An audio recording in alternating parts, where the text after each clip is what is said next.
Muito bem, sejam todos muito bem-vindos em Imagem e Som e mais uma edição do Coliseu da Guardiã, especial eleições 2022. Para você que acompanha pelas redes sociais e para você que acompanha em áudio em nossa rádio. Para ouvir no seu carro é muito fácil, basta conectar no Bluetooth do seu celular.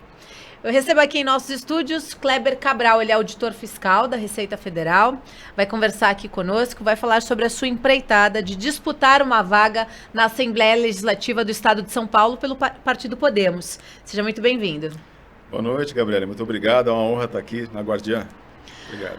Por que você decidiu, então, ser candidato a deputado estadual?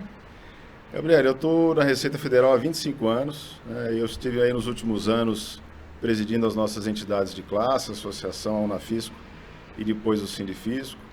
E também, junto à igreja que eu congrego, atuando junto a algumas entidades assistenciais.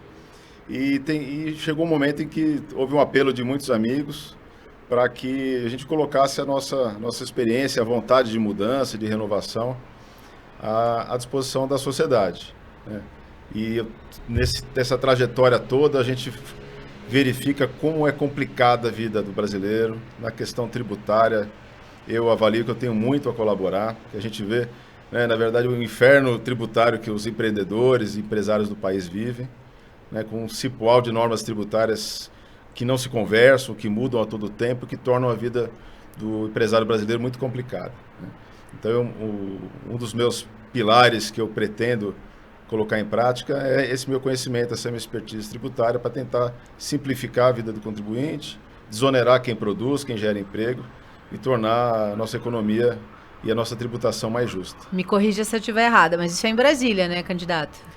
Muitas questões são feitas em Brasília, é verdade, mas há muito a se fazer na legislação tributária estadual, né? Como, por exemplo? Hoje, a tributação sobre consumo, ela é a que mais penaliza o brasileiro, ela é responsável por uma regressividade, quer dizer, hoje o nosso sistema tributário é perverso, ele faz com que o pequeno contribuinte, as famílias de baixa renda, sejam quem mais paga imposto, né, um Robin Hood às avessas, né, no Brasil, e o principal imposto que faz incidir, ali escondido nos preços de tudo que a gente compra, na conta de gás, na gasolina, nas compras de mercado, é o ICMS, que é o imposto estadual.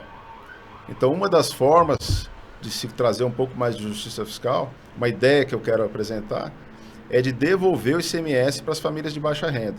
Como seria isso? Uma espécie de cashback, né? As famílias, quando forem fazer suas compras, colocam o seu CPF, né? E tem uma devolução na conta, né? Semelhante à nota fiscal paulista? Semelhante à nota fiscal paulista, mas levando em conta a faixa de renda das pessoas.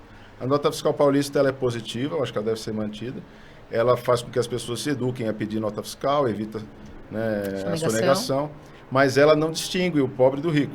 Ela devolve, né, e na minha ideia, que é inspirada num projeto que existe no Rio Grande do Sul, projeto não, já lei, chama Devolve ICMS. Começou esse ano, 2022, no Rio Grande do Sul. É de devolver, né, o ICMS para as famílias de baixa renda, devidamente cadastradas, né? Os fiscos têm condições de saber quem é quem, né, através dos dados todos que estão disponíveis nos sistemas, e aí com isso se consegue um pouco mais de justiça tributária nessa nossa confusão toda. Como é que seria feito? Isso seria uma guerra, né, com o governo estadual, né? Porque hoje o caixa do governo basicamente é ICMS. O que eles repassam para as prefeituras é parte do ICMS. Como é que você enfrentaria essa batalha? Não, tem que fazer isso mesmo, tem que conseguir equilibrar as contas públicas. É claro que uma desoneração num setor obriga com que outros setores tenham que pagar um pouco mais. E esse é o desafio do Brasil, né? Tentar ser um pouco mais justo, né? O peso da carga tributária que pesa nos ombros de todos os brasileiros. Mas o fato é que hoje, quem paga mais imposto são as famílias de baixa renda. E isso é um desafio que eu pretendo enfrentar. Ainda que em outras áreas, né, na tributação sobre renda, na tributação sobre patrimônio, você tem que compensar isso. Nos países desenvolvidos, modelo da OCDE e outros, é assim.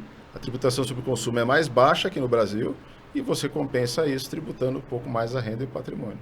Agora, candidato, eu ouvi recentemente, esses dias, né, de outros candidatos, que a reforma tributária precisa ter um empenho aqui de São Paulo. São Paulo é que precisa se encabeçar esse movimento para que ela aconteça de fato. O senhor acredita nisso?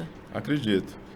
Como você bem falou, as questões que envolvem emenda constitucional, que envolve fusão de tributos, ela passa pelo Congresso Nacional. Mas um deputado estadual em São Paulo, ele tem peso, né? O Estado de São Paulo é um país, né, em todos os seus aspectos, os aspectos econômicos. Um deputado estadual em São Paulo é 1,94, não 1,513 como na Câmara. Aqui o estadual ele tem condições de articular com o vereador, com o prefeito, com os senadores, com o próprio governador, com os deputados federais do seu e do outro partido. Então, um deputado estadual articulado e que conheça a matéria pode influenciar muito positivamente. São Paulo é realmente a grande locomotiva do país. Aqui há muitas contradições, né? Por exemplo, a cidade de São Paulo, ela sozinha arrecada 25% do ISS do país todo. Quanto isso volta, né, pra gente? Pois é, e aí são as nossas mazelas do Pacto Federativo. O Pacto Federativo do Brasil traz um monte de problemas, né? A própria distribuição de cadeiras no parlamento, né, ela não é proporcional. Se fosse proporcional à população, nós teríamos 110 deputados federais por São Paulo e temos 70. Né? Então tem uma série de questões aí de muito difícil solução, né, do ponto de vista federativo. Mas chega um momento, Gabriela, em que eu tenho essa expectativa que os contribuintes, os empresários a União, Estados e municípios, elas percebem que o nosso sistema é tão ruim que ele não está servindo para ninguém. Né? O nosso sistema tributário é tão confuso, né, com União, Estado e município, todo mundo cobrando tributação sobre consumo, por exemplo, que não tem jeito. Tem uma hora que essas diferenças todas vão precisar ser colocadas à mesa e avançar. E eu acho que São Paulo tem que encabeçar esse projeto. Você é a favor do imposto único? Eu tenho ouvido, recentemente acompanhei alguns empresários em Brasília, de um instituto chamado Unidos pelo Brasil. E eles estavam defendendo uma tese da volta da CPMF, porque era um imposto mais fácil, né, do empresariado entender e tudo mais. Qual a sua opinião sobre isso? Então, o imposto único, como o exemplo da CPMF, que iria substituir todos os outros tributos, não existe. Com a devida vênia aos que defendem isso, não existe em país nenhum do mundo, ainda mais uma economia grande como o Brasil. Seria uma CPMF gigantesca e haveria uma fuga enorme. Imagina hoje em dia que você compra Bitcoin, enfim, seria totalmente impraticável. O que eu acho que nós precisamos ter, por exemplo, um imposto único sobre consumo. Como é nos Estados Que é a Unidos? expectativa. Os Estados Unidos tem o sales tax, né, que é o varejo, né, é um pouco diferente. O que está sendo imaginado aqui para o Brasil é o modelo da Europa, lá que é o IVA, né, o Imposto sobre Valor Agregado, que está na PEC 110 lá tramitando no Senado. Então, esse seria uma espécie de unificação dos tributos sobre consumo, aí vem IPI, PIS/COFINS, ICMS, ISS, junta esses tributos todos num único imposto. Isso seria ótimo, isso seria uma forma de atuar. Mas com muita dificuldade, Gabriel, porque, na verdade, todo mundo quer uma reforma tributária, desde que não me prejudique. A União, Estados e municípios, os setores econômicos, todo mundo quer uma reforma tributária que eu pague menos. E aí a conta não fecha. Então, realmente, há necessidade de uma grande concertação, né, pensamentos de longo prazo, né, a gente pensar que país que a gente quer deixar para os nossos filhos. Sem esse pensamento um pouco mais estadista, um pouco mais de longo prazo, a gente não vai conseguir avançar. 20h41. Eu recebo aqui em nossos estúdios Kleber Cabral, candidato a deputado estadual pelo partido Podemos. Para você que acompanha a gente em áudio e vídeo. Candidato, por que a escolha do Podemos?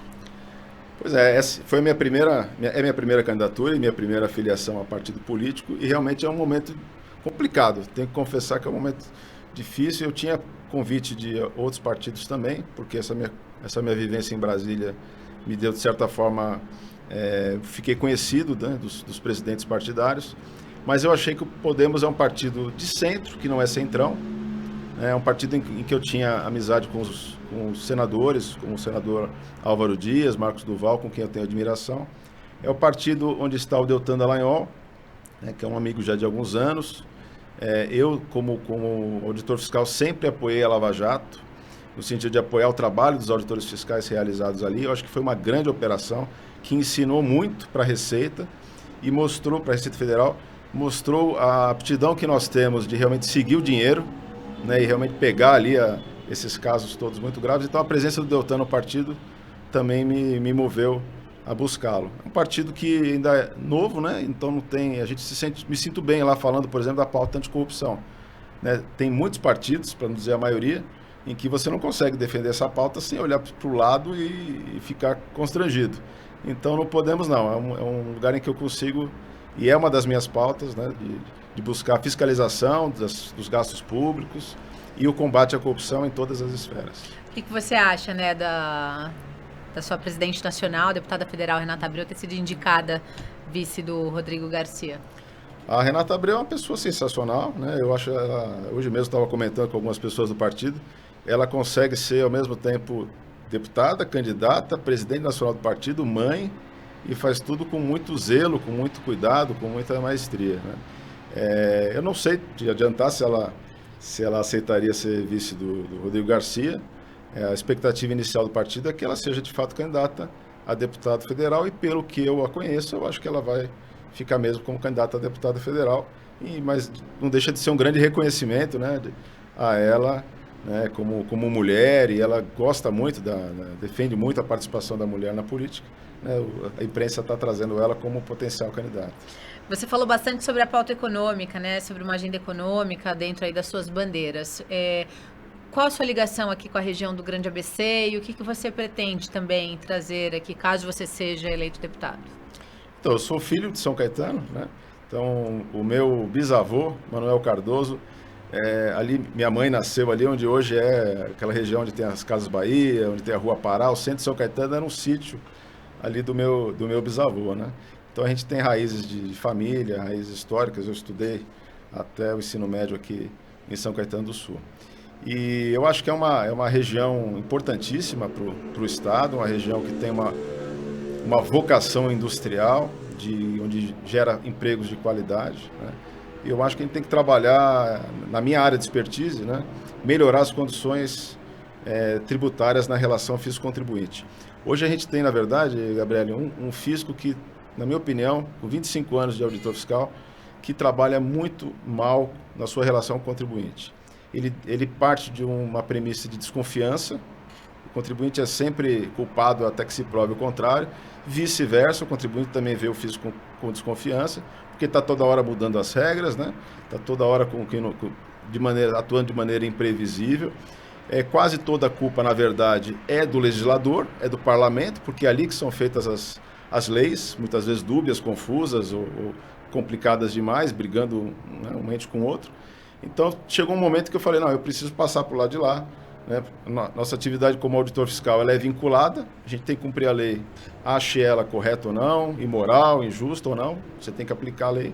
Então, tem um momento que você fala, não, eu tenho que tentar passar para o lado onde as leis são elaboradas para tentar melhorar essa relação fisco-contribuinte. E aqui no ABC a gente tem todo esse conjunto de realidades postas aqui, né? Numa região muito pujante, né, comercialmente, industrialmente, né, todas as suas áreas aqui com muito potencial de prosperidade.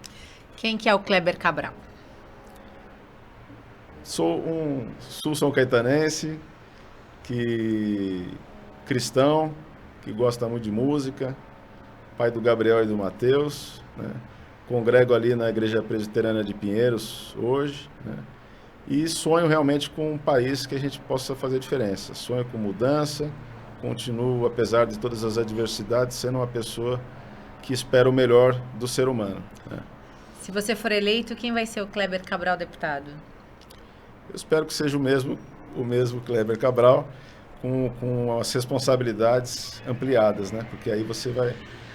eu passei os últimos anos como liderança classista, cuidando do meu rebanho ali, dos meus interesses mais corporativos, e como deputado a responsabilidade é muito grande, né? Muito grande no sentido de aplicar bem, né, fiscalizar os recursos públicos para que sejam bem aplicados, aquele dinheiro suado do contribuinte, ele ser tratado com devido respeito, com a seriedade que ele merece, para que o dinheiro chegue na ponta, aonde a população, principalmente a população que mais depende de políticas públicas, né, onde ela precisa, na saúde, na educação, na segurança, na moradia.